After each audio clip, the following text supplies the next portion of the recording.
Observe you with a satellite view. Heard the cattle these parasites food.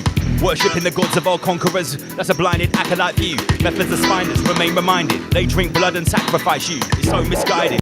Laws are provided to benefit the chosen few. So we rise above. Extinguish fear when we generate love. A single candle lights up the darkness. That is the power that you will harness. Extinguish targets. Light them up. Kick them down. Cut off it in beef. Sprinkle and garnish. Word, power and sound. I don't care if my rep gets tarnished. I spit this till I'm dead in the ground. When they pollute your mind with garbage, do one thing, yo, hold it down. Rise above, Oma beats, rise above. MC double L, rise above. Extinguish fear when we generate. We rise above. MC double L, rise above. Oma beats, rise above and extinguish fear when we generate love. Look at the limited edition rise above Oma beats earphones. Oma beats is going to join me in the hot seat in a second now.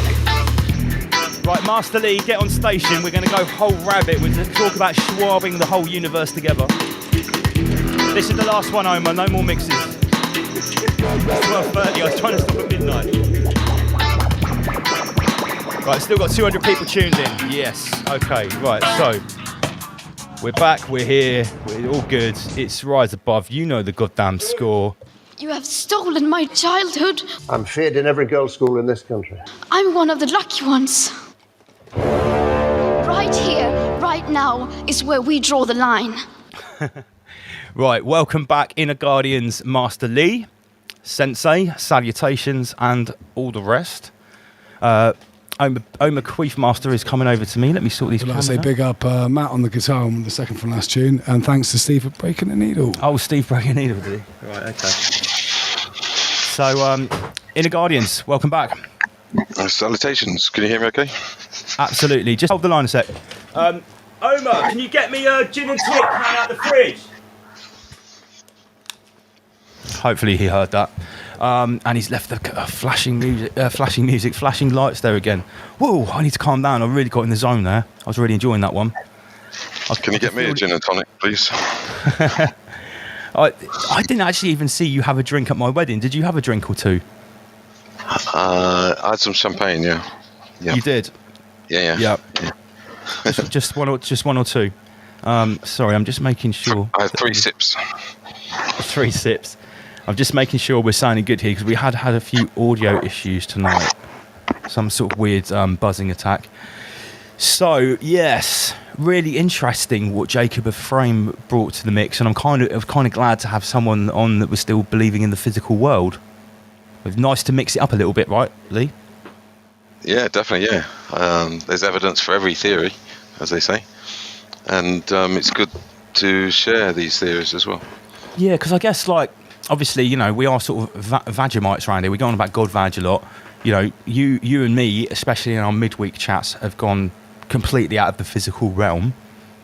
So we could maybe be accused or pigeonholed of sort of being, one thing rather than another. And we're not on Rise Above. We like to bring everything to the table.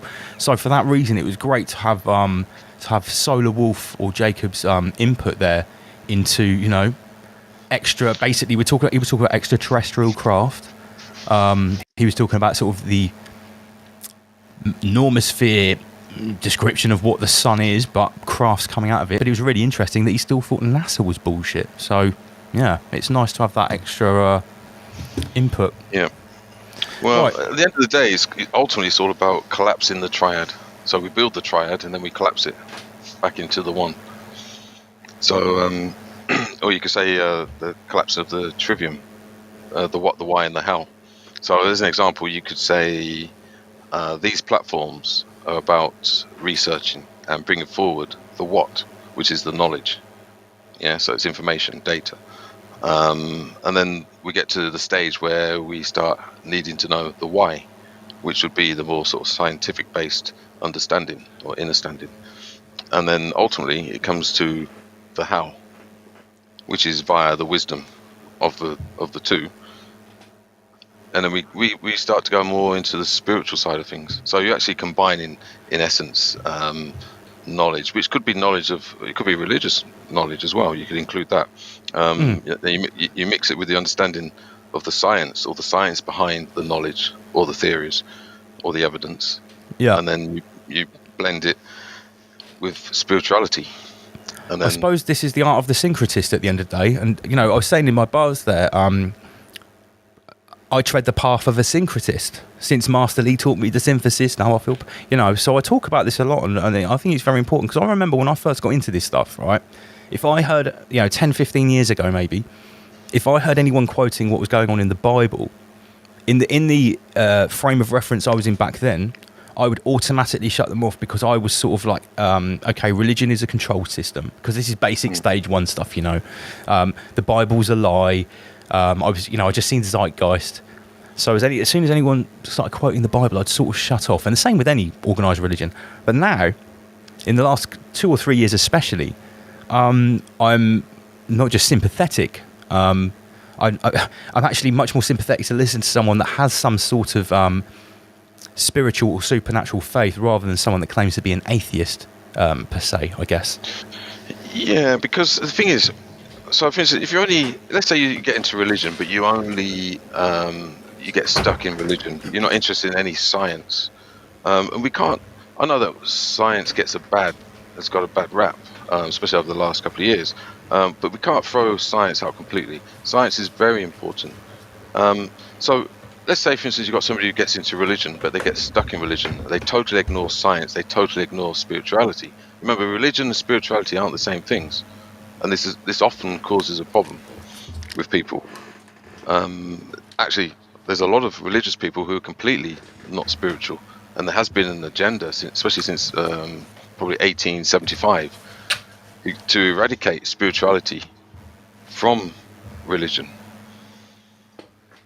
What you really want, and you want to be able to speak to, is somebody that has gone through, say, the religious stuff and seen the science and the spirituality in religion.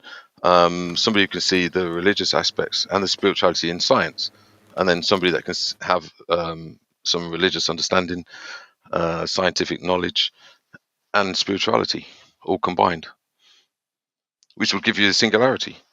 It brings you back to the one. So you could actually, and this is the biggest, I would say, this is the single biggest misunderstanding of esoteric or the mystery schools. The mystery schools are actually there for people that have gone through religion, gone through the science, and they could be many different disciplines, and they reach a point where they're like, well, do you know what? I've been looking into stuff, and I've got all this knowledge, I've got all this understanding, but I don't know how to apply it. I don't know how to do it. I don't know how to use it to transform. I may know why I need to do it, and I may know what to do, but I just don't know how to do it. And that's where the you could say the more esoteric, the mystery schools, that's where that comes in. That they hold the final part of the triad, you could say.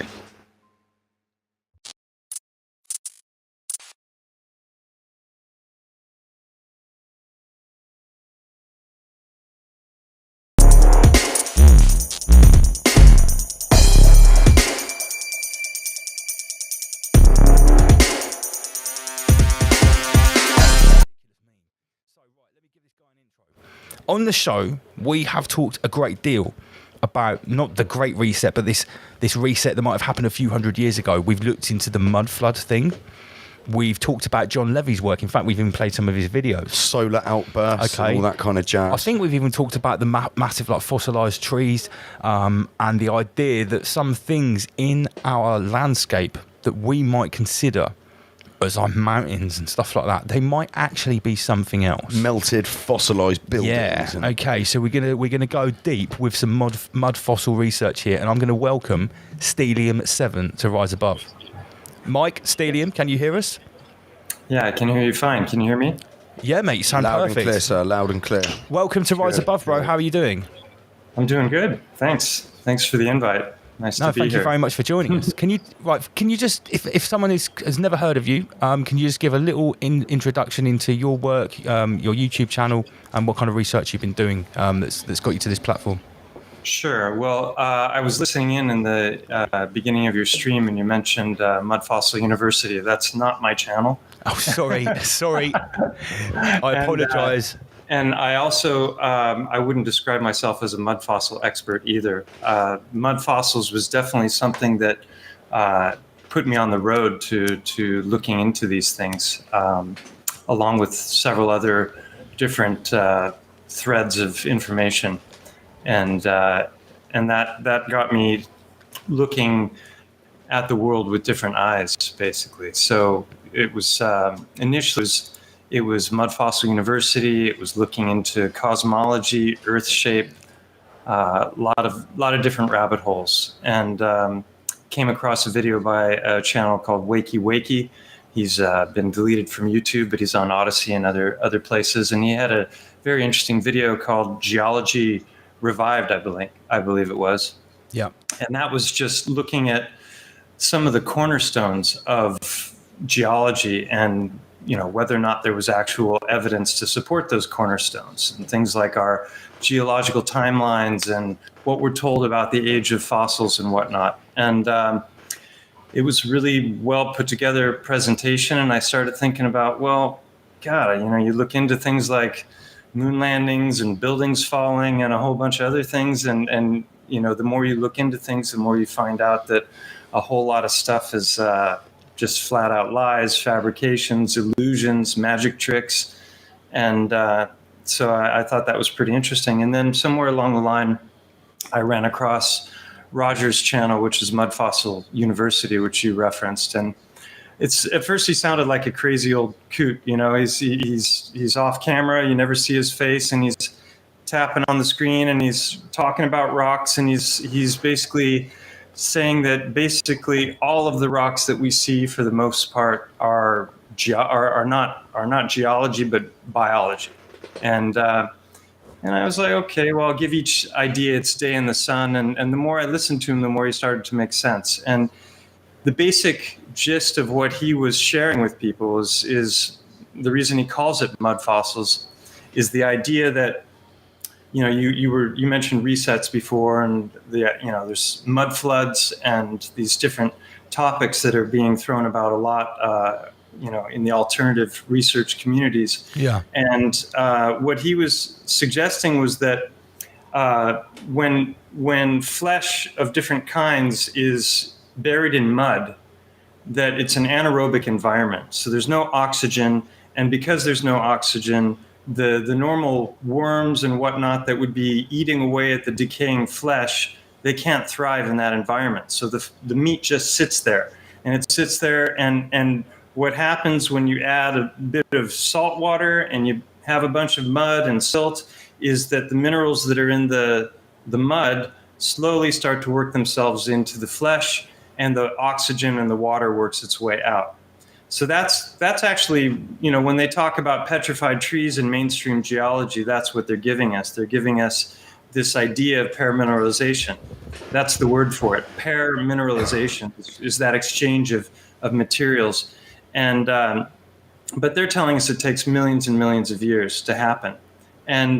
But one of the ways that they're determining that is when they're looking at these layers of strata that we see, when cliffs fall away, you can see these different layers of the different time periods. And depending on where they find the fossils, they determine the age of the fossils. I mean, there's lots of ways to do it, carbon dating and if you look on Wikipedia for dating methods for determining the age of things, there's many dating methods, but each and every one of them has their problems and are contested. And when you go back and you look at what people were saying about them, you find out that maybe it's not exactly the way we thought.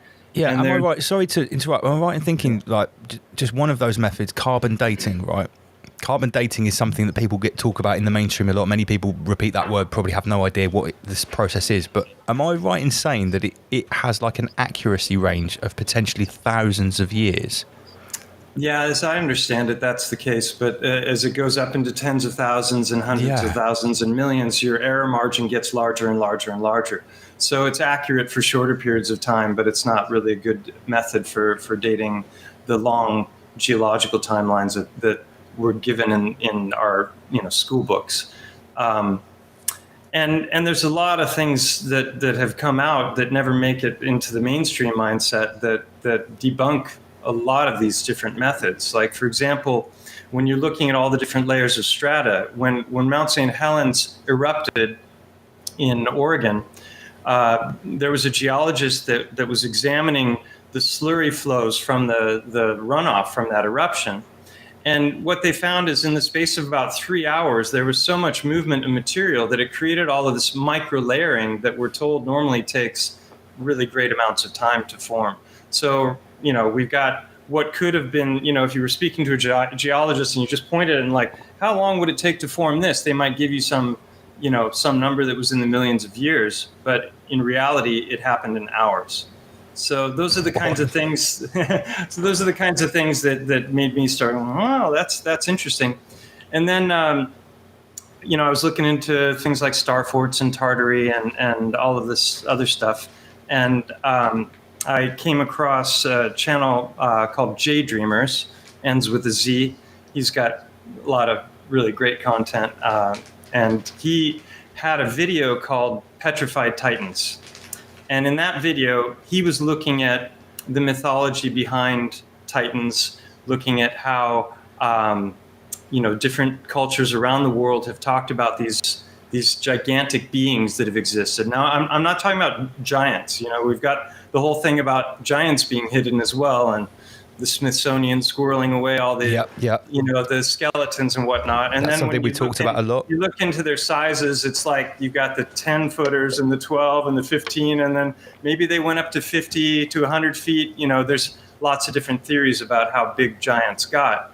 But when we're talking about titans, we're really talking about beings that are the size of mountains. And so I was immediately brought back to the movie in the 80s, Clash of the Titans, which I loved as a kid. And they did a remake of that with much better CGI. NASA could learn a thing or two from them. And it was just like, wow, looking into cosmology, and you start to find out that all the ancient cultures had very similar perceptions and ideas about how our realm is built, and they talk about the cosmic egg, and so they also have these great flood myths everywhere you go, and sure, there's just a lot of continuity in mythology, and I was always very interested in mythology. I studied Joseph Campbell when I was younger. This whole idea of cross-cultural, comparative mythology was fascinating. I read many books on that, and this was long before I came across the concept of syncretism, which is where you're looking at all of the overlaps between things, because the more things overlap, the more likely there is to be a grain of truth there rather than just flat out lies. And so the J Dreamers video was like, a light bulb was going off there. But also another thing that Mud Fossil University is constantly covering in his videos is there's this place in North Africa where he claims that there's this 900-mile long dragon, and that dragon is in the process of consuming an even larger fish. And it sounds totally batshit crazy, but Plato wrote about this great battle between the behemoth and the Leviathan. And so he was on Google Earth, and he was looking, and he was zooming in on this thing, and he's showing, like, here's the head, and you can see the plumes, and here's the spine, and here's the gullet, and here's the space, and here's where these different things inject in to create, what was probably the venom or the fire of this creature. And then he starts showing you the fish, and the more you look at it, the more you're like, okay, it's far-fetched, but it's kind of interesting. And I was immediately thinking, this is pareidolia, and pareidolia is when you recognize patterns that aren't really there. You see something in a cloud, and it doesn't mean there's something actually in the cloud. And so I was skeptical, but I was going to, give the idea it'd stay in the sun. And then watching this video with Daydreamers, the penny dropped for me, because here in Spain, where I live, in the town that I live in, there's a mountain called Montgo, and Montgo is it's known affectionately as the elephant here in this region, because when you look at it, especially from one side in particular, but really from multiple angles, it looks just like an elephant. And it's even got a cave in the exact place where the eye would be, and the head is anatomically correctly shaped. Is it this picture we've got on the screen right now? Yeah. I thought so. Right. Obviously, the tusks have been superimposed, yeah? Yeah. It is Photoshop, but it had to be. So, but if you go, just to give a little visual on, You can share your screen, by the way, Stelium, if you want to. Yeah, there's a little button at the bottom in the middle saying share screen. I'll just give a little opener. Let me just find the I've got it here on the other computer. Yeah, so we'll do the short one. I've got a 30-second intro. Okay. And let me just disable share screen. There we go. Okay, so your screen should pop up on my little bar here. All right. Did you hear that? I heard it, but have you clicked the share screen button? Okay, you did. Good. All right. Not yet. I just wanted to make sure I had the right screen. Okay, we sharing, heard it. and that is there. You got multiple screens as well? You should see it now. I certainly do. All right. There it is. Okay, so, let's go. There we go. Okay. So let's go for it. This is just a little quick visual introduction. Here we go.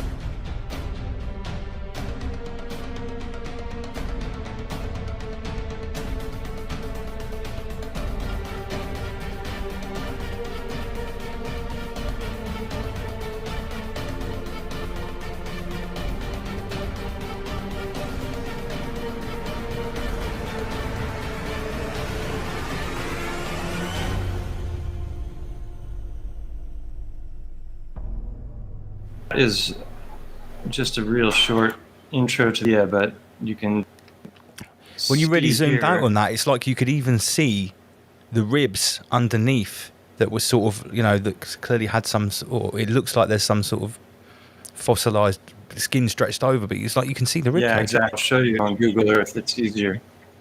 Yeah. So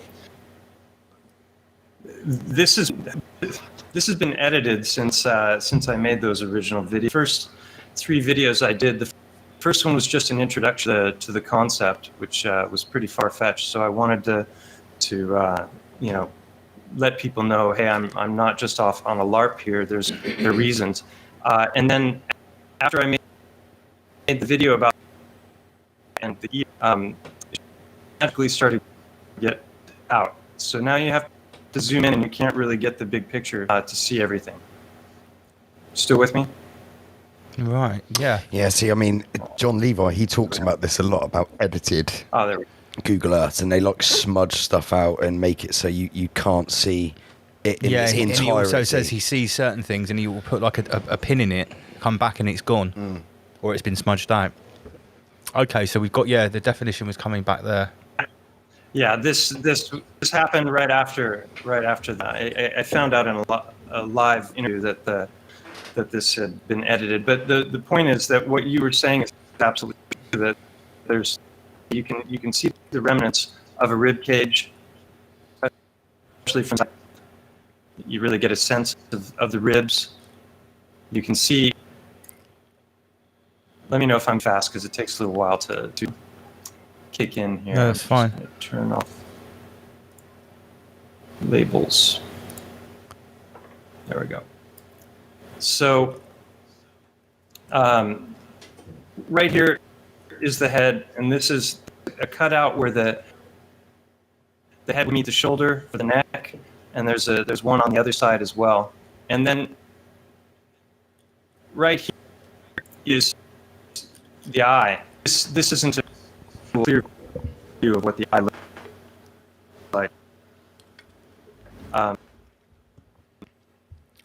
Oh yeah, we've got major stuttering on you. I wonder. Oh yeah, it's going red. I didn't it anyway. I'm just going to put you into the green room for a second. Stelium, this always happens when someone's giving some really good information. It just said that your signal had gone. Let me just invite you back in. Let me see if that sounds a bit better. I hear you just fine. Yeah, people were complaining that it was making you stutter a little bit. I think it was a poor connection, but it seems to be a bit better now. Okay, I'll go So yeah, a little the slower. It eye might is. be, yeah. So the eye. So basically, what happened is when the pen dropped for me, and I started looking at this mountain a little bit more, like over here, you can see there's right where the legs would be. There's a deep crevice. Can actually go up and hike up onto this thing. It's 753 meters tall, and wow. the was taken out of the Bible called the Book of Enoch. It's one of the apocryphal texts, and in that book they talk about the Titans and this great battle that ensued. Give a measurement for the size of the Titans, which is 3,000 ells, and that equates to roughly 1 mile in height. So this is spot on for that size. And the way I see it, like when thinking of Roger's 900-mile-long dragon in the Sahara, is I have no problem believing that our reality is fractal. So if there's any truth to this Titan thing, then I don't see any reason why there couldn't be one step up. Just like we have giants, and then we have bigger giants. We've got Titans. We probably have bigger Titans as well. So that's above, so below. Yeah. So basically, what I started to do is when I started to contemplate this as an idea. I'm gonna stop sharing.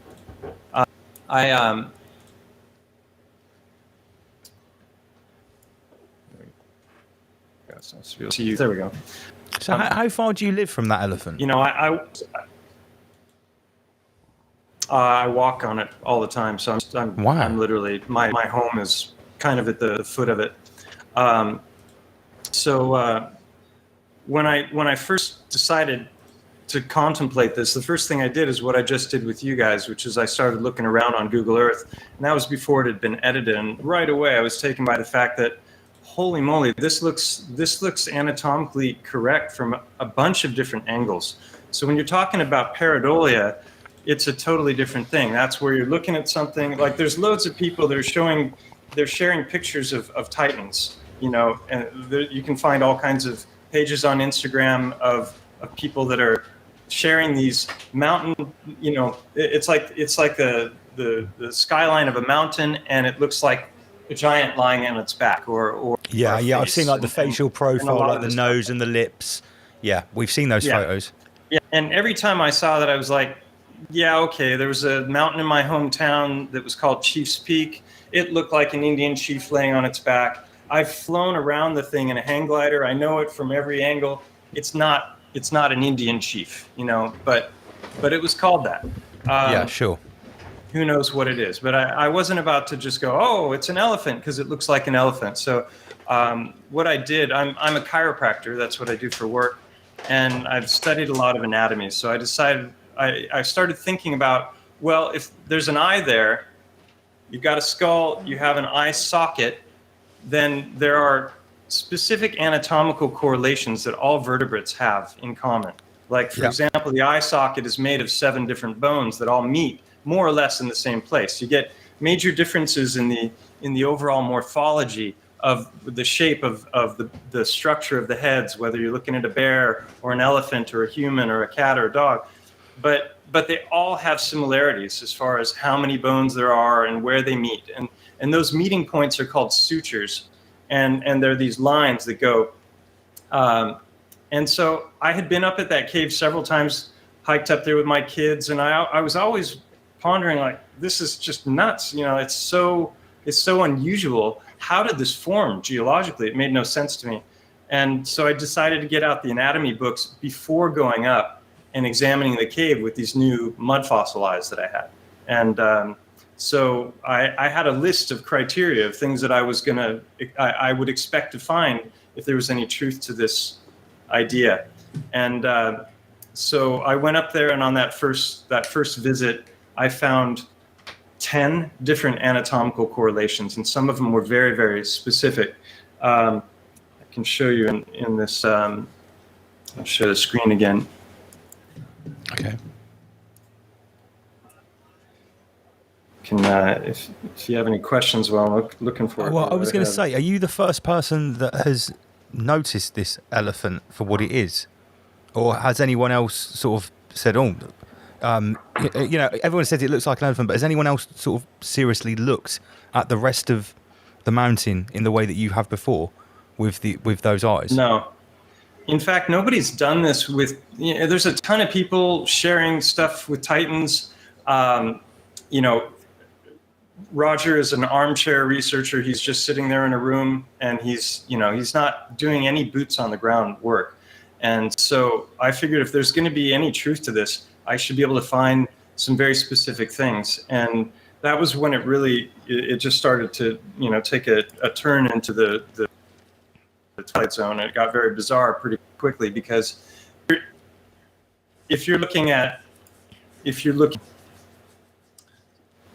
something that looks like a face, and then you change your angle and it no longer looks like a face, was it really a face? You know, it doesn't really hold up to scrutiny. Oh wait. Yeah, sure. Because if you're looking at it from multiple different angles, I guess that you are, like you say, you're cutting out the chance of it being a trick on the eyes, an association the brain is making, a trick of the light. If it looks like it from more than two angles, say, right, I've got your screen now. Here we go. Right. So this is you know what an elephant skull looks like, and this is where the eye sits. This is a big muscle, and we have the same thing. It's that muscle that's in the side of our heads, just above the ear, and this is another species of elephant. So they vary dramatically depending on what species you're looking at. So even you know, elephants as a whole can vary quite a bit. And so there's this is where the eye socket would be, and there's this line here for this suture. And that is in the cave exactly where it should be. Actually, this is a better one here. So if you come on. There we go. Yeah, this is the one. Right in here. This line is, let me just slow it down.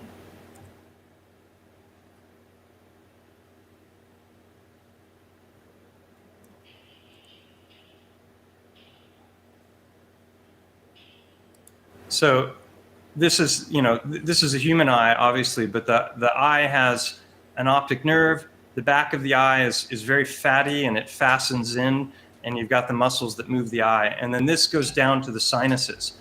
And I went spelunking in there with friends, and there's an actual cave that you can go within the cave. You go down this narrow passage, and then it opens up into a big cavern right here. So Wow. that was another massive coincidence. So a very, very specific coincidence is that in the see this hole here? Yeah. Can you see? Okay, so this is a passageway that goes through, and in all vertebrates, like in humans, it's directly below the eye socket. That's a space where the nerves go, and that's what you're seeing. You're seeing through this here. So when you're looking at this thing, it has a very, very biological feel to it. It looks like it grew. It doesn't look like something that formed through some kind of erosion. This is that line I was talking about.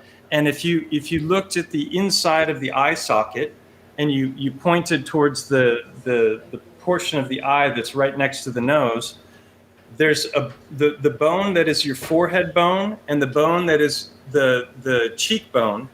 They both meet in that exact point right there. So that was extremely specific, as were these, which they tilt down. Remember I showed you that picture of the eye, and I said the sinuses go down.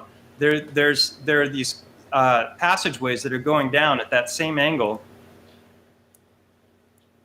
and it's down this direction here. So this is, I believe, the remains of the optic nerve. And I discovered when I was up there with some friends later, this is us in the cave.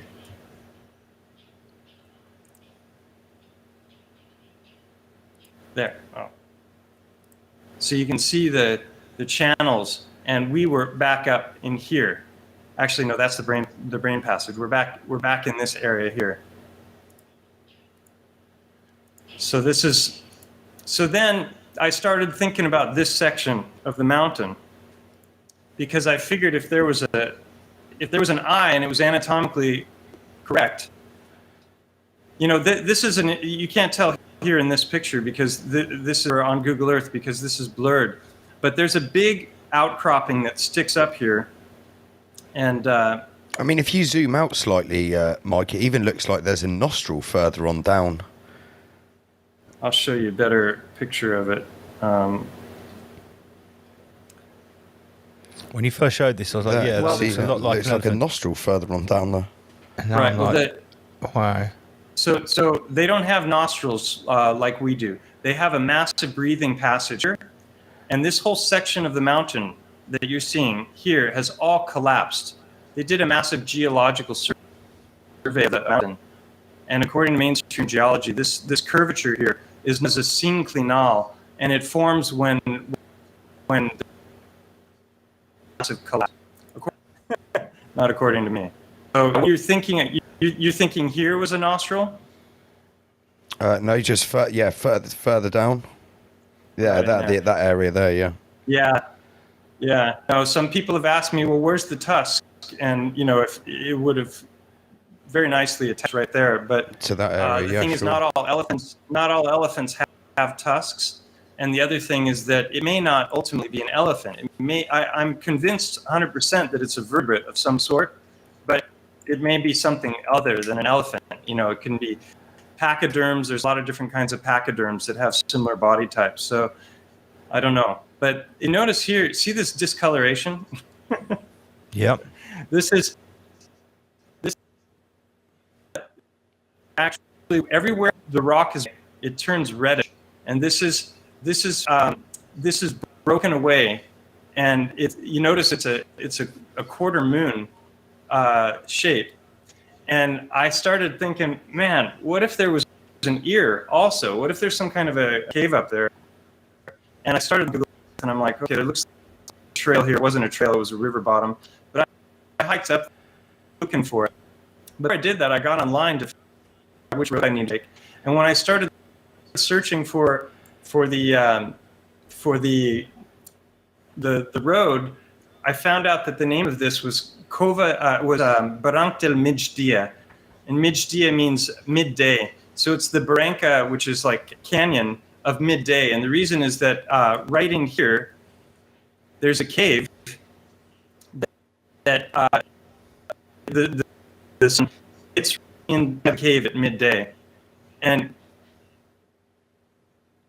as I was looking for that, I saw that there was a link to Cova del Migdia, and Cova is the Spanish word for cave. Or no, Spanish for cave. Cova is Valenciano, which is the local dialect for cave. So all of a sudden, I found out that there was a cave there that I never knew about, and I tried to hike to it, but I still haven't been up there. It's at 375 meters, and you need ropes and harnesses, and it's also off limits because it was actually excavated by a team of archaeologists, and that was a big shocker for me because I didn't even know there was a cave, and all of a sudden I found out that there was a cave, and And this is showing just the structure of a normal ear canal. And so this team of archaeologists went in there and they found the remains of bodies, they found cave paintings, and they did the most thorough excavation of any cave in Europe at the time. And they went in with 3D mapping and also 3D cameras. And you'll see it here in this. So that's the actual entrance to what I believe is the ear canal.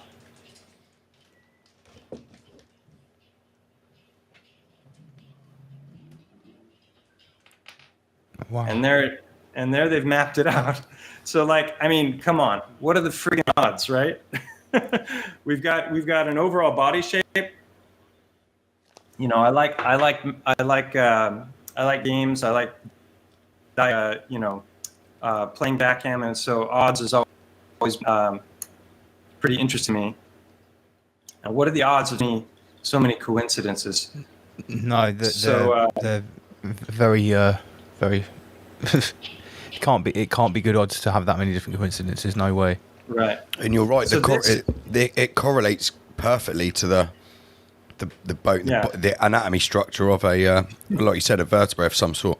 Yeah, it may not be an elephant. I've said that for a long time, but because it's called Unveiling a Titan and the thumbnail is an elephant, it'll always be an elephant in my heart, until somebody proves otherwise. But this is interesting here because this guy is crawling around on his knees and he's going around this. You see, it curves around, and if you think of the inner ear, you've got the three semicircular canals, which are a balance organ, and if we go back to that. Right there. Okay, so there's three bones in here. And then there's it's not showing the semicircular canals, but those are the balance organ, and then there's the cochlea, which is shaped like a snail. And if you look here, you'll see. So this is them doing the excavation of the bodies.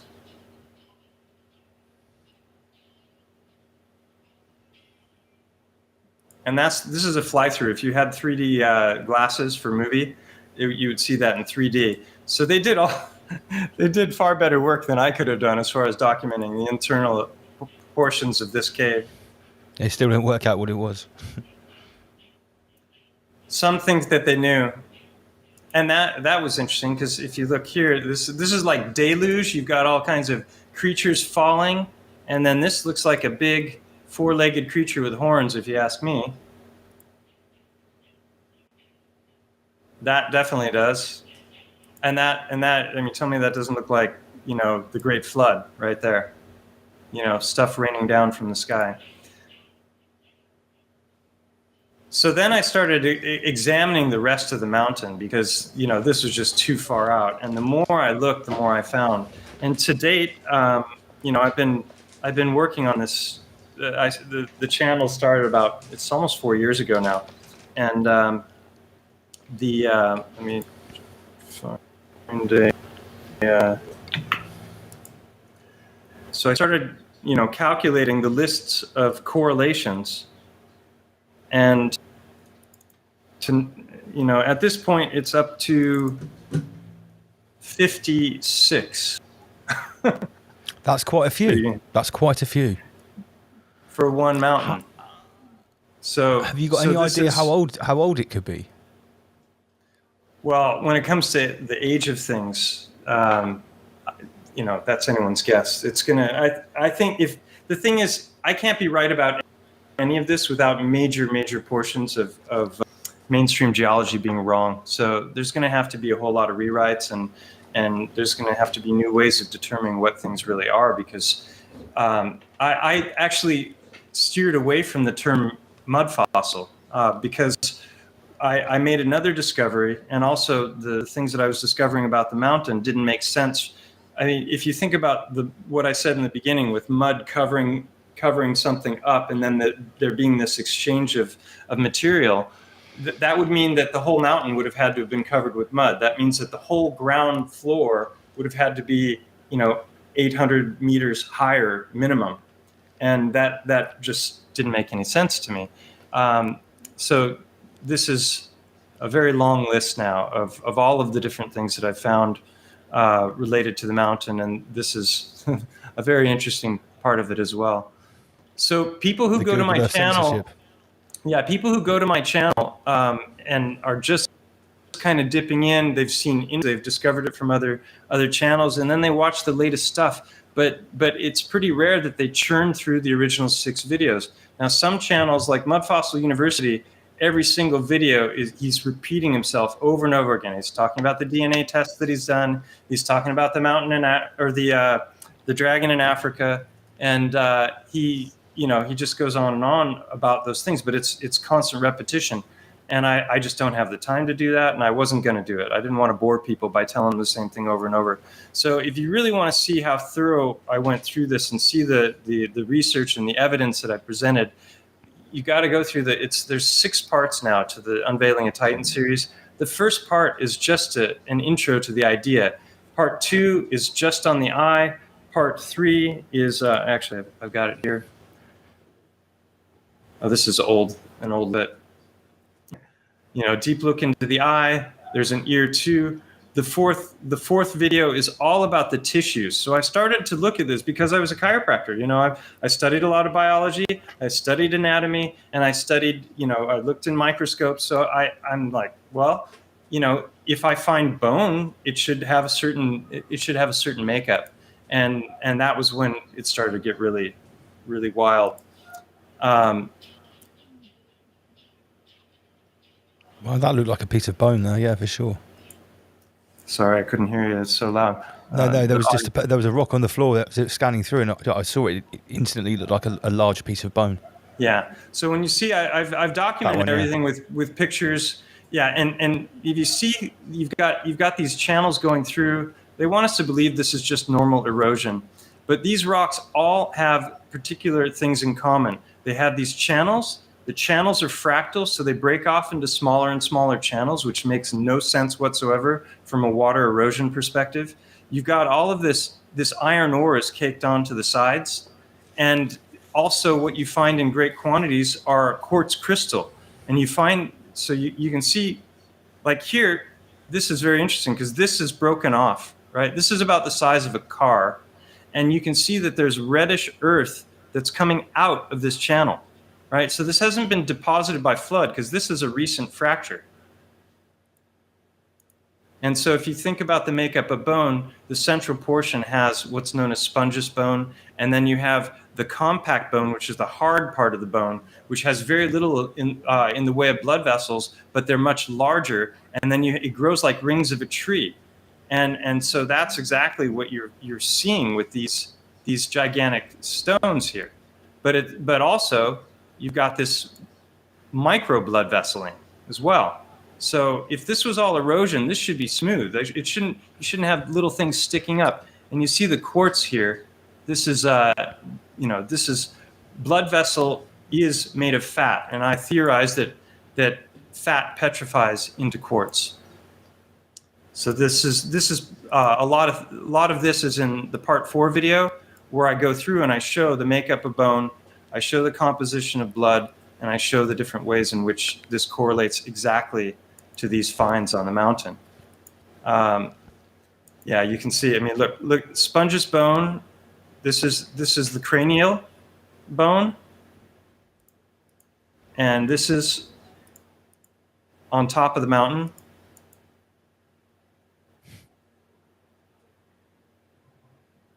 They call it karst. They say that that's forming by. Look, it's the exact same structure. So this is in the skull bone. It's the same as in the long bones, but it's a much finer because it's so small. Compare that to an arm or a leg, you're going to have a much bigger. This is known as trabecular bone. So that kept me busy for quite a while, and then that just caused me to start looking at all of the rocks with new eyes. And that led to a whole other set of discoveries, which had to do with what I've taken to calling petrified organs. Because I was so frustrated by the mud fossil community, especially Roger, because he's constantly pointing at rocks and saying, this is a this, 100%, with no doubt whatsoever. He's always 100% certain of everything. And I think that, let's see, let me go back to you. There we go. Yeah, So that's absolutely fascinating. So you're saying you've discovered now, rather than whole organisms, what could be potentially just parts of organs? Yes. Yeah, so that was totally unexpected, because I literally put a request out to the universe. I was like, if there's any truth to this whole mud fossil thing, I want to see something that's just completely undeniable. I mean, besides the mountain, I meant on a smaller scale, because he was always showing rocks, and he's got one that looks like a duck's head. He's got another, he calls them no toes, which it's like the foot but without toes. And he's gotten DNA testing on 3 different samples, and they've come back humanoid. I don't know anything about the laboratory, how reputable they are, but I've looked at the you can download these PDF files from his website, and I'm not a geologist, so the the breakdown of the composition doesn't make a whole lot of sense to me when I'm looking at it, but it appears very authentic. So I figured, okay, why not? But I was still frustrated by how often I was watching videos where people were making just clear claims about things, and all they had to go on was that they thought it looked like something. And I was looking at the same rock going, not really, not to me, So I was walking in the river bottom, and just a few days after putting out that intention, I came across a stone, and I picked it up, and I started looking at it, and it had chambers and openings, and I was utterly blown away, because as soon as I saw it, I realized what I was looking at was a heart. But geology tells us that's more or less impossible. Whenever you find a fossil, it's bone. It's not soft tissue, because soft tissue is being eaten away at by all of these creatures. And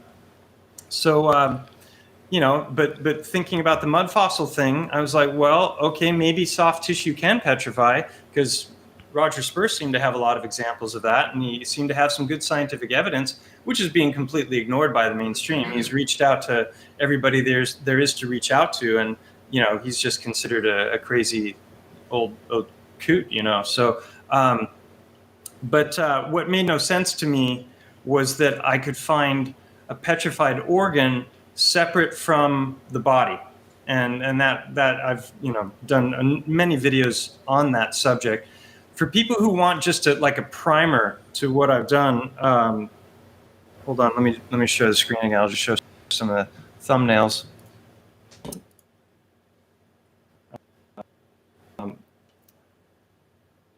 I did on that was called Mud Fossils, the Heart of the Matter, because this was when I was still thinking it was a mud fossil. And this is the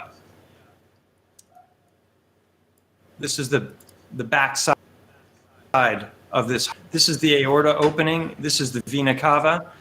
The stone is white on the outside, but everywhere that it's worn away, as you'll see in this other picture here, where is it?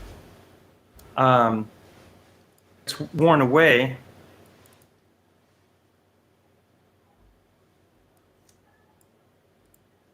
You can see that it's reddish underneath. So the heart is surrounded in a fatty sac called fascia, and it looks like all of the body is surrounded in fascia. All of our muscles, all of the organs, and the thickest layer of fascia in the body is the heart muscle. It's the most protected. And if you look at hearts,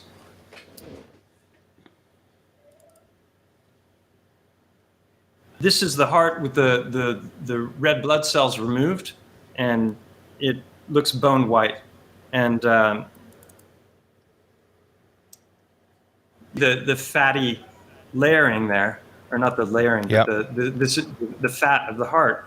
So if going back to that other heart the stone that I showed in the beginning, it matches up perfectly. So I started to go through this rock, pulled out the anatomy books, started looking at it. It had the blood vessels were there, the chambers were there. Eventually, I got an endoscopic camera so that I could go into it and start to look at the insides of it. The suture lines was where the different folds of the heart meet.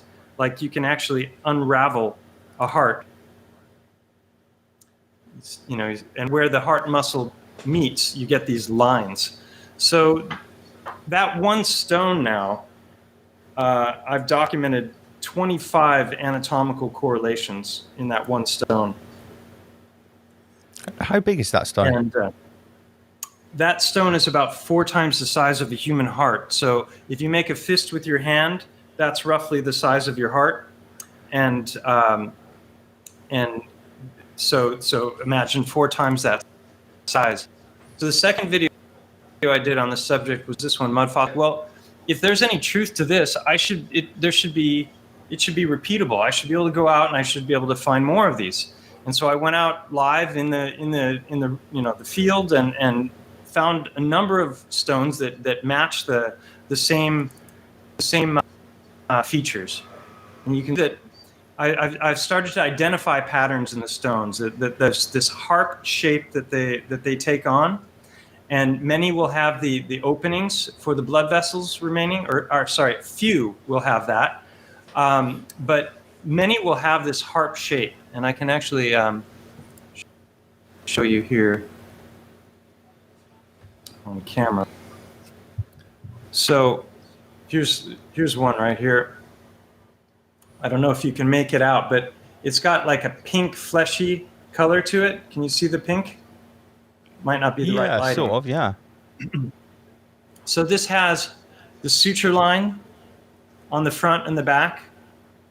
That's that line there where the folds of the heart meet. At the top, it's flattened, and you'll have either an opening or a crease or an indentation or just a discoloration, or it'll just be flat. It'll curve in and taper in on the sides, just like that picture I showed with all of the hearts.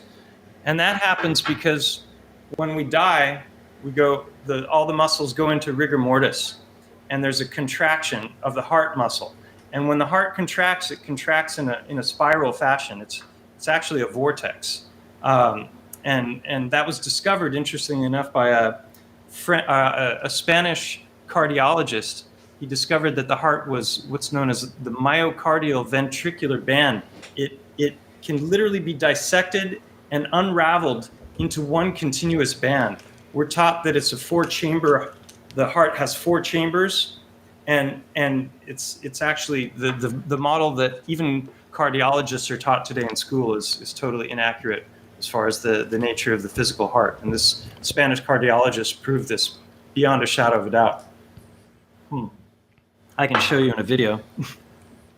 Sorry, I'm going on. No, at all. We're all absolutely fascinated by what you're bringing to the table. To be honest, I had a rudimentary knowledge about some of this stuff that was coming to the forefront, about the idea that the way that fossilization works, we could be completely incorrect about.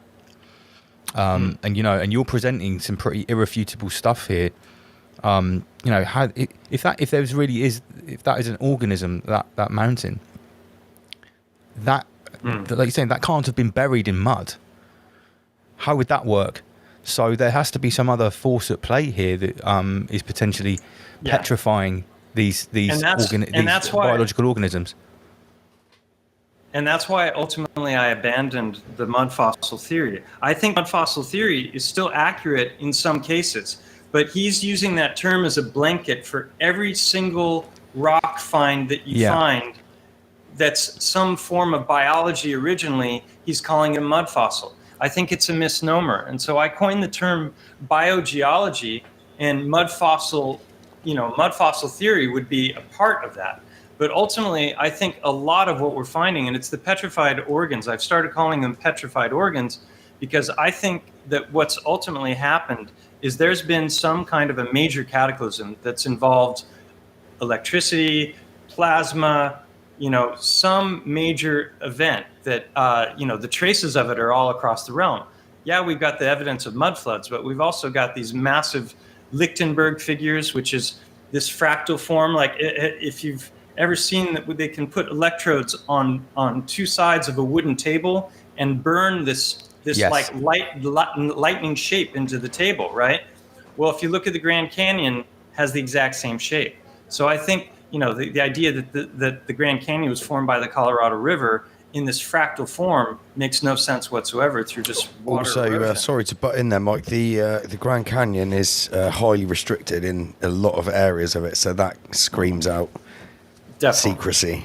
I saw Yeah. a video that was put forward that was very convincing. That basically was the idea that the Grand Canyon was actually an ancient excavation, and they showed like if a digger truck was moving an arm and scooping dirt, the kind of shape it would make, and it showed how the Grand Canyon basically followed exactly the same pattern. Is it an ancient quarry? I mean, I've been there twice. Yeah. You have? Two separate times Oh, I've been wow, to the Grand okay. Canyon. Flew over in a little biplane. Is it as impressive as everyone It's says? fucking magnificent, mate. Yeah, Wow. it's definitely worth a. Yeah, if you're staying in Vegas, then it's literally like you can get I think it's like half an hour, 45 minutes to a local airport and just get a little biplane, cruise around, and then you land there. But you're not allowed in the canyon. Right. But there's some helicopter rides which go a little bit into some areas, but the vast majority you're not allowed in.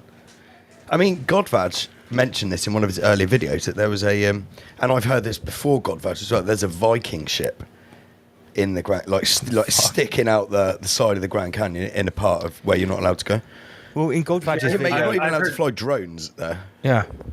I've heard That's pyramids as well. Yeah, there's a lot of mystery about the Grand Canyon, but the point is that and this video J-Dreamers did originally called Petrified Titans, he touched on this, what he called the plasma apocalypse. There was another channel, a guy who passed away, Chris Austin Lambert, I think, and he was putting out a bunch of information about that as well.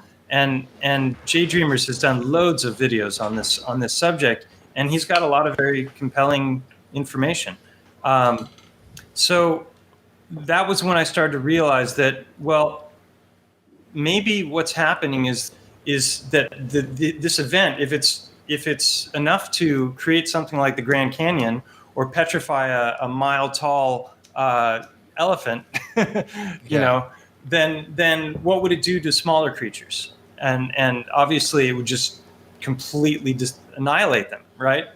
Well, I've seen the videos also got that kind of power. about the mountains that are apparently mountains, which when you look very carefully, these cave structures actually look like they were windows or rooms, and it's actually like a melted mountain. And then you've got the other like rock formations which look like petrified tree stumps.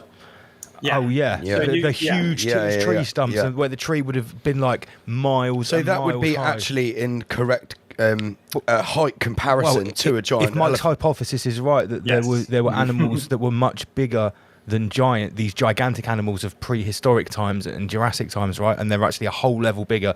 Then you would have trees that would be hundreds of And then kilometers look high, at Mike, like you said previously about you've got your giants, your 10 foot, 12 foot, 15 foot, 20 foot.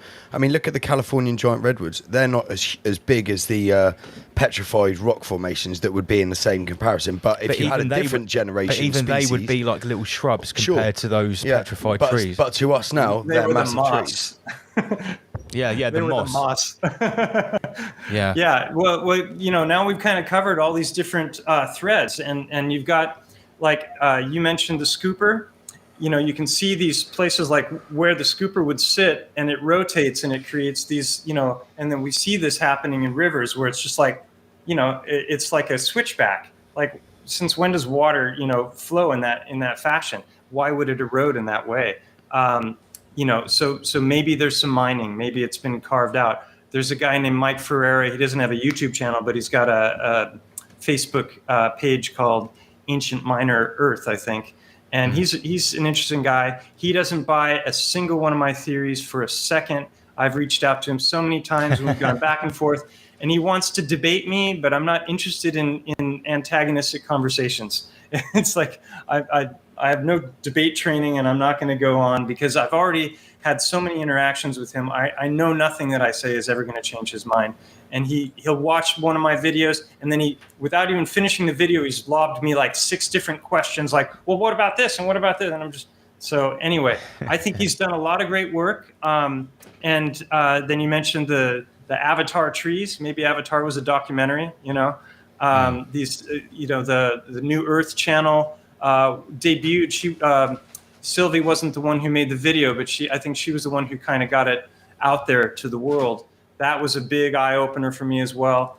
And then there's another channel called Hangman 1128, and he's got the best boots on the ground footage in the world for the trees, because you've got all the tree stumps, like Devil's Tower, and if you go to Madagascar and you fly around with Google Earth, you can find there's these 8 mile wide, they're all the same diameter stumps that they want us to think are volcanoes. But when you look closer, you can see there's root structures.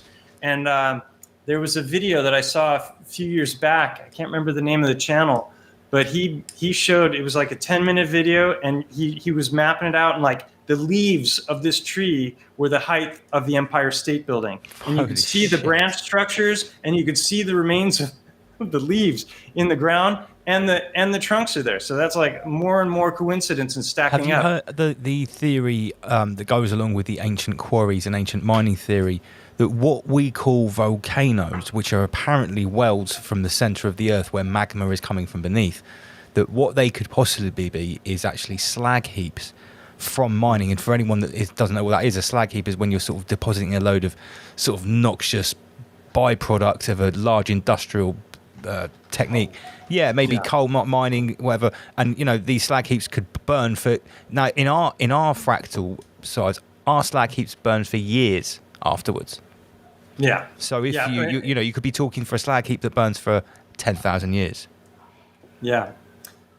Maybe some volcanoes, because the ones that look like cinder blocks, maybe they're ancient, Titan dung piles, dung heaps. Because our compost piles will spontaneously combust every once in a while, right? Sure. So that's not so far-fetched. I've heard other theories that volcanoes are ancient power plants that are deep underground, and that they do their thing once in a while. Mike Ferreira, that's his whole thing. But he's very much like this, in my opinion. A lot of people, they come up with their pet theory, and then they snow in on it, and then all of a sudden everything is that. Yeah. Paul Cook, I don't know if you guys are familiar with his channel. I heard a couple of you guys have an accent. Sounds just like his. Have you guys heard of him? I haven't, no. I'm not familiar. Man. Paul Cook. Paul Cook he's doing the most amazing boots on the ground stuff. He's got all kinds of stuff all over the UK, and he's going into all of these ancient sites in the UK, and the deeper he goes, the more megalithic it gets. And he's got the hands down the best footage you'll find. We actually live in a place here. This is called the Jurassic Coast.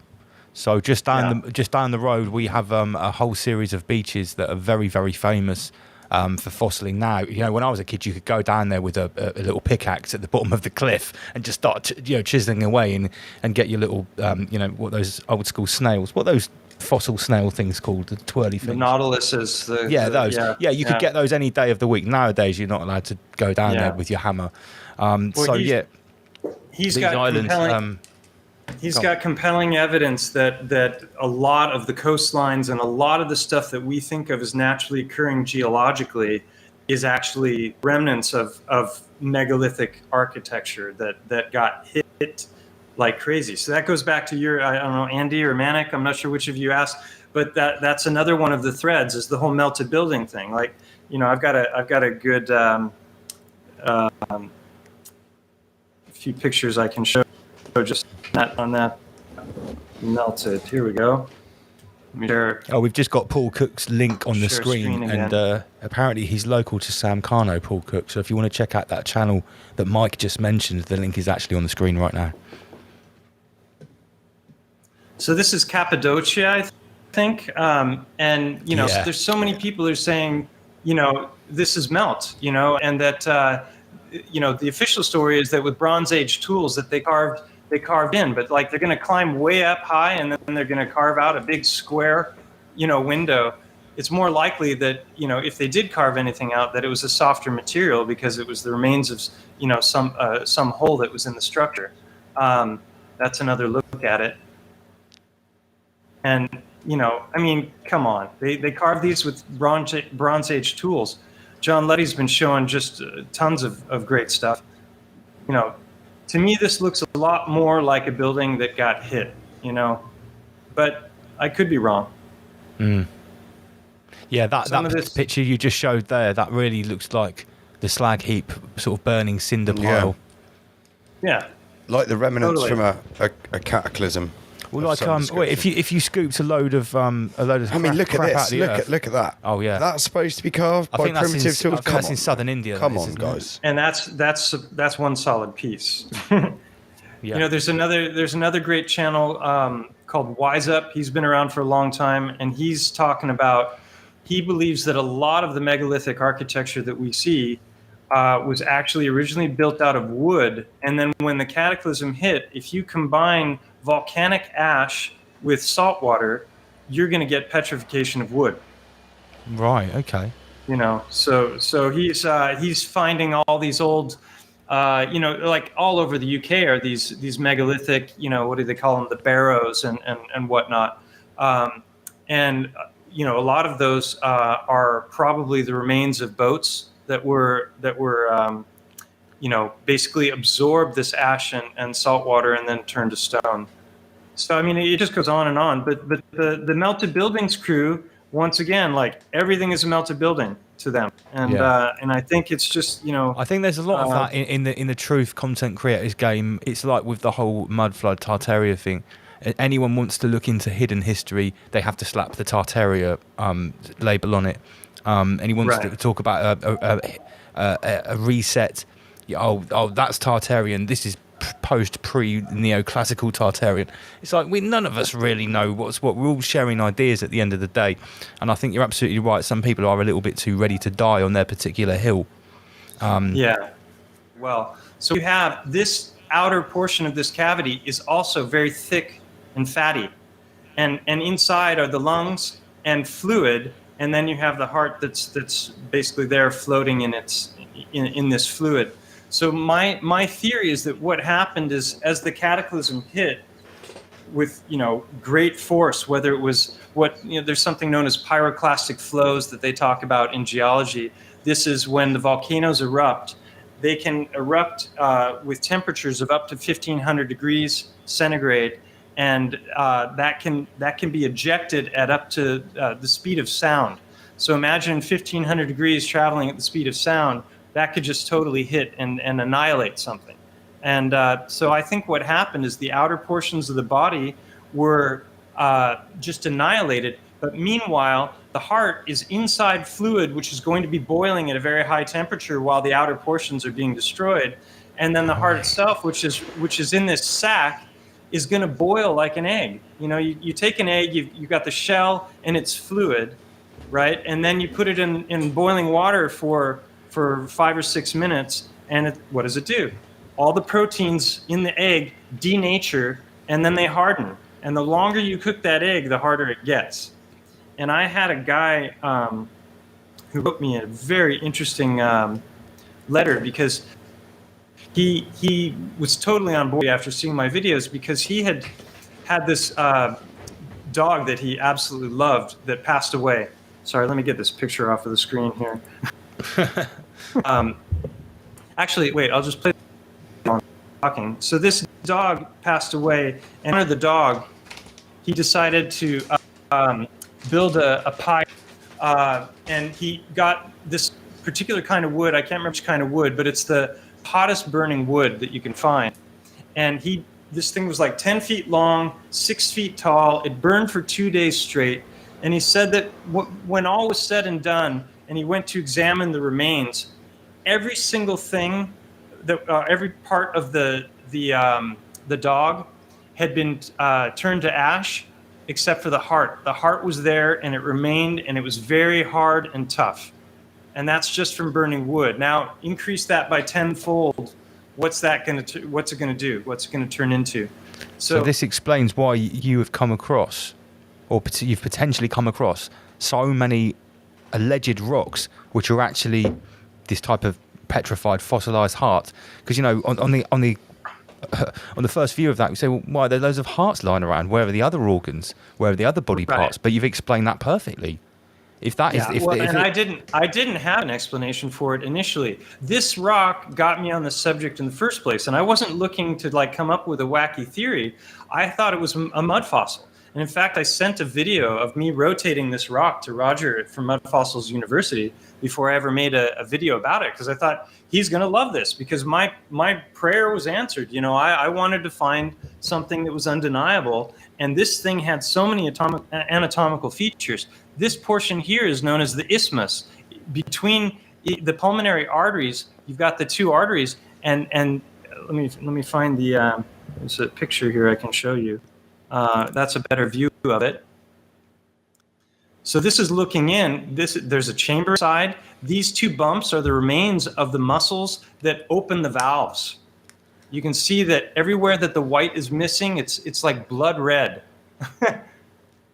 And somebody who saw this picture, he's like, there's no way that could be some kind of an erosion that's formed from sedimentary layering. Because the official mainstream geological explanation for how these have come about is that it's sedimentary layers that have just been laid down over millions of years, and then parts of those rocks have broken off, and then they've rolled around in river bottoms, and they've undergone erosion, and that's why they have this shape. But when you start having all of these anatomical correlations piling up, you can see here this fat that goes across here. That is right there. Yeah. This opening is right where the coronary artery sits, and then right above this fat is an indentation that goes alongside the fat. That's what's known as the coronary sulcus, which is the line that I show this in the Mud Fossils, The Heart of the Matter video, part 1. I go in with endoscopic cameras. I have all the anatomy there, so you don't just have to take my word for it. You can look at the pictures as I'm saying, this looks like a this, then you can see that it's in, it's there and it's in the right place. So that one rock has 25 correlations to it. And because I started looking at the rocks differently, and you can see this one here has the isthmus as well, right? And this one too. And wow. Here, the bottom portion, these are all curved on the bottom, but this one is not. It's fractured, and it exposes the ventricle when you see it. I here in a second. Down below. There. So the ventricle is... I already am. Yeah. But here's the interesting thing. They're in all sizes, right? They're from millimeters up to feet. So that's consistent with, if it was just a broken piece of a larger structure, I can see that I can see the rock forming in a particular way based on the anatomical matrix of the rock. Like it cleaves in a particular way, and then it erodes in a particular way, right? But this same pattern is happening across scale, and it's got very, very specific features like the sulcuses I talked about before, and this curved underside because of that spiraling contraction of the heart. I'll show you here in another video, Mud Fossils, The Heart of the Matter, part 1. Where is it?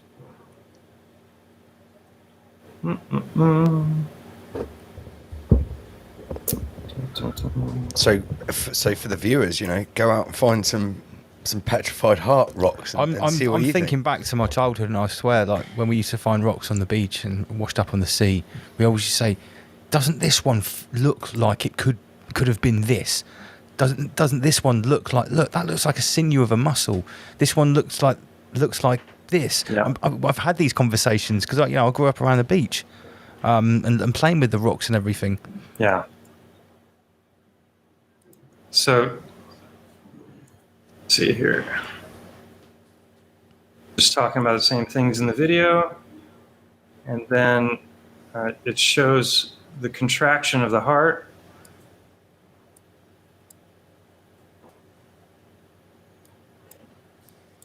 So you've always got it's always got the 3 holes as well.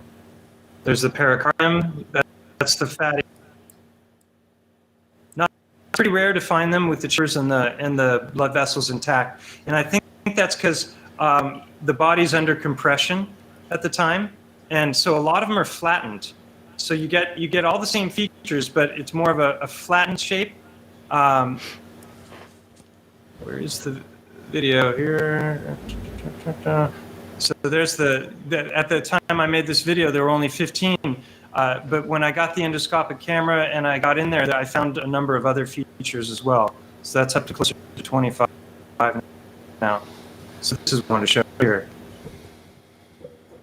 Yeah, the correlation is pretty undeniable, really.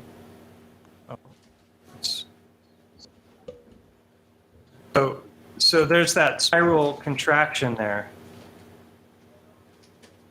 And when it does, the bottom part flattens or slightly curves inward. And you'll actually see in a number of these rocks, if you look at them from the bottom up, you'll see that it's twisted like a propeller because of that spiral contraction. I mean, how specific is that? And then I want to show you, I talked about the heart being a band, the myocardio-ventricular band that was discovered by, I call this Helical Hearts, Petrified Organs, and Synchronicities. This is one of my best videos. And I talk about the life of this cardiologist, that's him there, and his discoveries, because they were monumental, and we should all be taught them in school, but we're not. And he discovered that if you boil the heart and you gently remove the outer portion, then you can literally dissect it with the fingers, which is what he's doing here. And you can pull the part.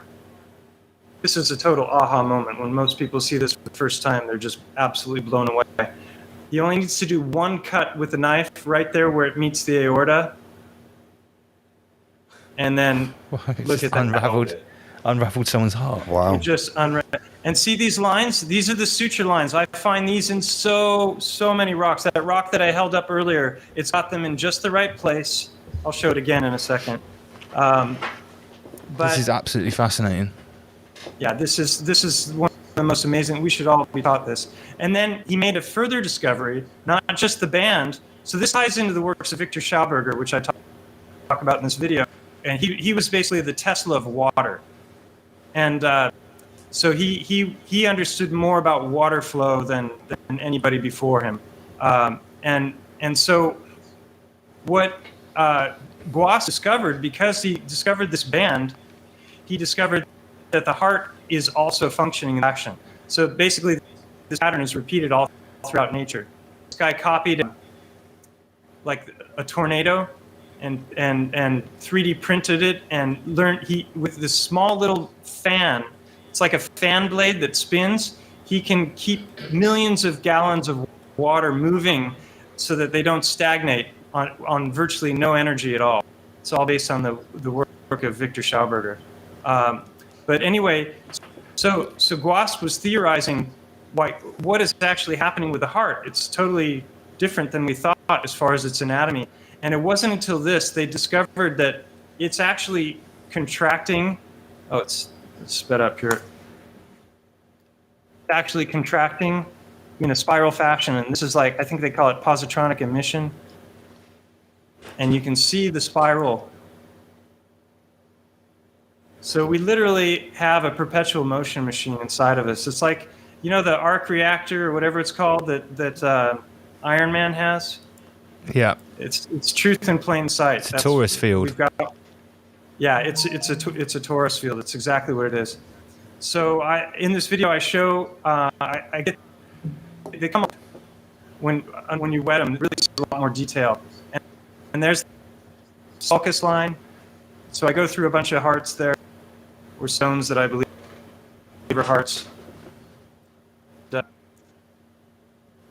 No, it's truly monumental because the idea, the reason he made this discovery was because he understood that with the high viscosity of blood, there's 60,000 miles of blood vessels in the body, and it's hard to believe until you see things like that. Yeah, this is amazing, Mike. I'm conscious that we've run over our allotted time with you a little bit. We were supposed to have 9 to 10:30. We could probably go on for hours and hours because you clearly got a lot more information. Can you just let everyone know how to get hold of the rest of your work? Is it just all on your YouTube channel? Yeah, it's Stellium7, just like my name on the screen there, Yeah, start with the Unveiling a Titan series, and then check out the Heartstones. Hearts come in all different shapes and sizes. So I focused on the harp-shaped stones because they're the most distinct. They're the easiest to spot, and they're more likely to have these different anatomical features. And but they can be a blob, they can be round. If you see a giraffe's heart, it's long and narrow. If you see an elephant's heart, it's really big. So they could literally look like just about anything, but these are so specific that they're the most specific are actually the easiest to spot, which is the cool thing. Yeah, I think we're all going to be looking out for those signs and the anomalies that you've just pointed out. Next time we're looking at rocks for sure, because you've brought a lot together there. That was basically a documentary. Yeah, it was a whole documentary. No, that was brilliant. We're a bit strapped for time. I'd love to have you on for longer, but Stellium7, thank you very much for joining us. And there's a lot to think about there. Definitely, my pleasure. Thanks for the invite. No, it's been awesome. Thank you very much for joining us, bro. Mike. Rise above. Rise above, generate, rise above. Okay, we'll speak to you again. Take care, bro. Wow. Okay. Man, that was awesome. Yeah, that was awesome. What do you reckon, Manny? No, I fully enjoyed that. Really good, really interesting. I'll certainly be checking out some of his stuff.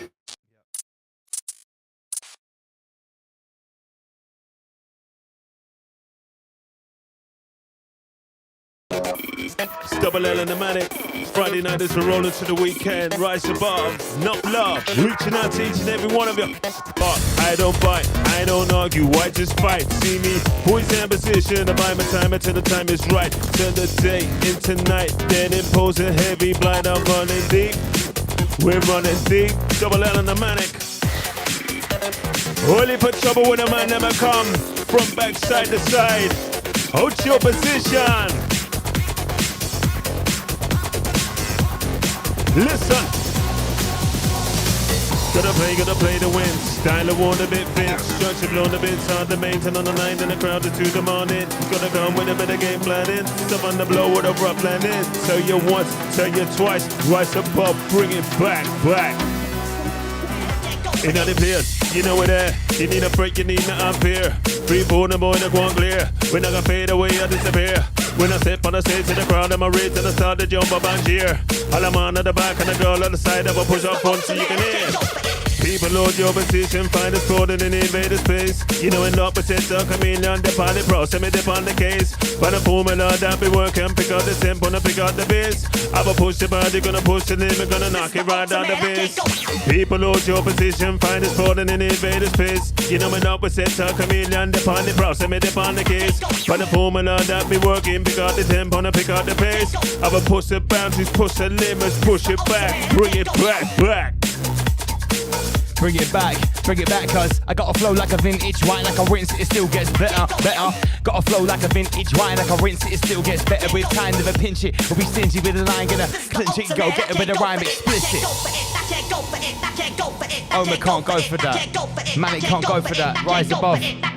Rise above, baby. Try to test it for me now. Me intimidating in my corner, yeah. Nah, but the test, man, I'm warning you. Up on your service, that's what I'm calling you. Do what I say, let me want it to. Put the mid-range down in my monitor. You know me now, wanna have a beat pumping you. Then you know me now, I'm a charter in me board. Breaking down, I'm unfolding. We falling, I'm in me balling. Man, tonight the pan is talking. Don't turn around to keep walking. Some of them I just can't figure it out, them I'm talking. This time you gotta go all the way to be sure, so you best beware, be eating. Warning, warning, warning. One tell them double down, my brother. Warning, warning, for the night to the early. Warning, warning, for the night to the early morning. Shit, a brand new day is dawning.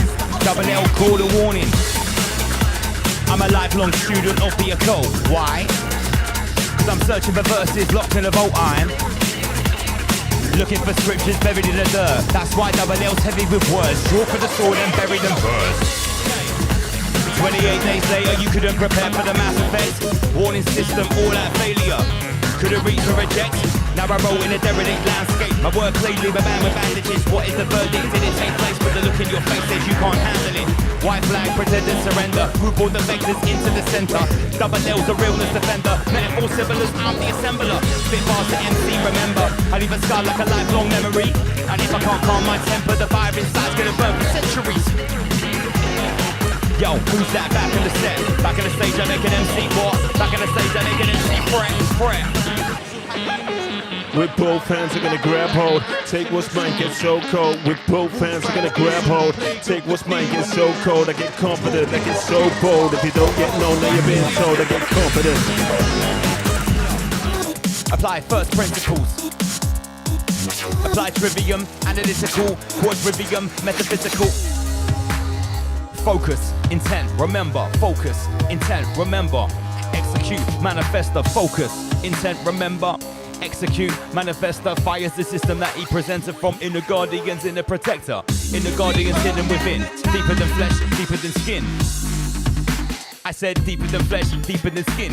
Inner guardians hidden within, deeper than flesh, deeper than skin. Room goes quiet when the drop of a pin comes loud in your ear. Now we begin. Yo, hold on when I draw for the force. Like a Jedi, rebel, Star Wars. And then we slay metaphors while fools just lay down foes in 10-page drawers, spraying out flows in a lyrical war. Well, that's old, quick draw McGraw. Yo, fuck that, back to the force. It's the power that grinds it together, of course. It's why the masses rave together in hordes to feed off the energy force. A crowd of people move to the music in sync. Emit sonora beyond what you think. The body is a vehicle, more than flesh. Just the first stage of the next step. Don't be afraid to pass the last test. Life is another part of death and I'm done. I can't spill the rest.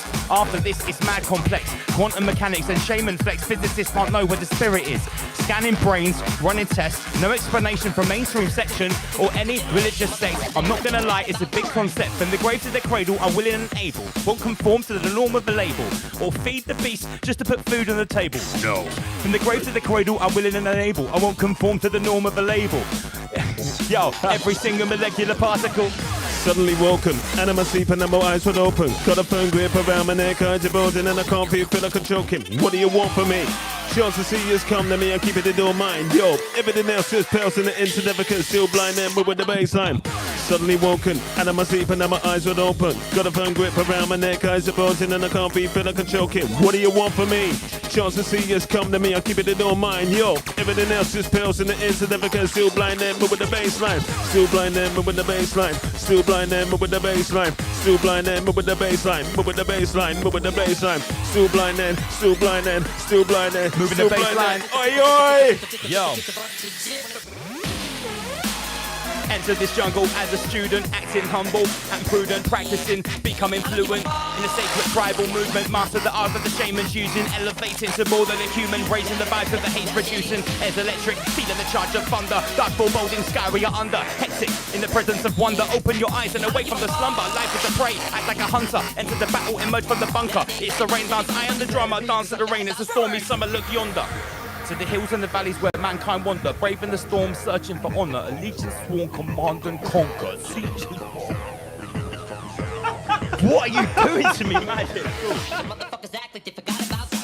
Nowadays everybody wanna chat like they got stories to tell. Same old shit when they touch the mic, they all sound like shite. These motherfuckers like they forgot about L. Nowadays everybody wanna chat like they got stories to tell. Same old shite when they touch the mic, they all sound like these motherfuckers like they forgot about L. It's like Ain't gonna let you pass, ain't gonna let you go too fast. Keep in front, I gotta stay ahead, and when I glimpse the future, forget the past. Can't hang around, ain't got the time, and someone telling me you won't last. Brace yourself, cause when the time is right, I set the fuse alight and then wait for the blast.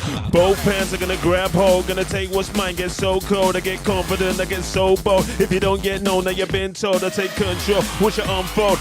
Tip the scales with just one load. Keep an eye, could it even flow, but you don't know, that's how we roll. Some try to stop us, but them just can't prevent the way we blend. Can't pull us apart, not understand, comprehend. Return rolling some manica upper extend. Hold your position, free for boy ranting again. Retribution in my head, them what me screaming out. Proposition me the reason we gon' turn about. Make one put your head to bed to rest. Baby, them enthusiasm rise above.